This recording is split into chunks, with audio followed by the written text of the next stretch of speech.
নমস্কার, হরে কৃষ্ণ। আগামী দুদিনের মধ্যেই কিন্তু সরস্বতী পুজো। আর এই সরস্বতী পুজো মানেই ছোটদের নতুন জামা কাপড় আর আনন্দ সবার সাথে উপভোগ করা, পুরোনো দিনের অনেক স্মৃতি ফিরে পাওয়া।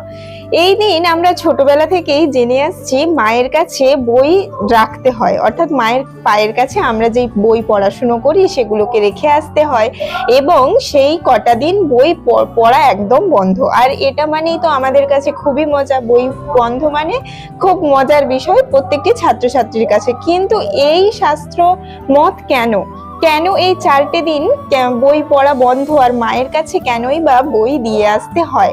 অনেকেই দেয়, অনেকে দেয় না। সবাই বলে যেই বইগুলো তোমার কাছে কঠিন বলে মনে হয় সেই বইগুলো তুমি মায়ের কাছে দিয়ে আসলে সেগুলো নাকি খুব সহজ হয়ে যায়। তো যাই হোক, এই সরস্বতী পুজোর দিন লেখাপড়া করা নিষিদ্ধ রয়েছে। হ্যাঁ, এটা শাস্ত্রেও বলা হয়েছে, কিন্তু তার কারণটা কি?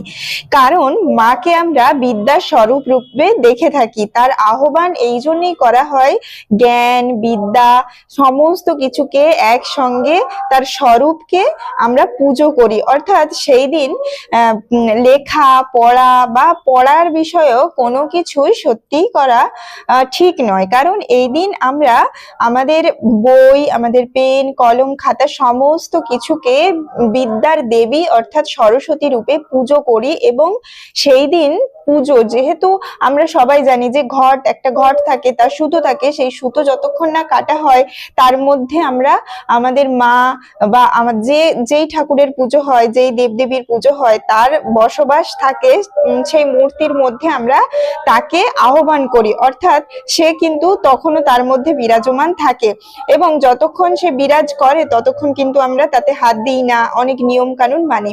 ঠিক তেমন করেই আমরা যখন বিদ্যার দেবীকে আহ্বান করি তখন আমাদের বই খাতা পেন এবং বিদ্যাসম্মত সমস্ত কিছুকেই কিন্তু আমাদের একইভাবে পুজো করা উচিত, এবং সেই কটা দিন সেই বই খাতা সমস্ত কিছুকে নিয়মের মধ্যে রেখে এবং সেগুলোকেও পুজো করা উচিত। এবং মনে করা হয় যে এই 4টে দিনের পর কিন্তু পড়াশুনো শুরু করা শুভ।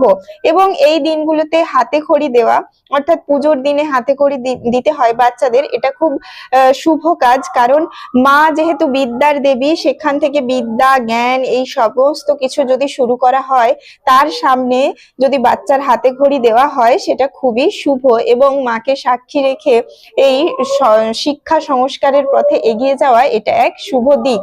তাই এই দিন মায়ের সামনে ছোট বাচ্চারা হাতে খড়ি দেয় এবং বড়রা তাদের বইগুলো মায়ের পায়ের কাছে দিয়ে আসে। সত্যি এই কটা দিন পড়তে নেই। হরে কৃষ্ণ।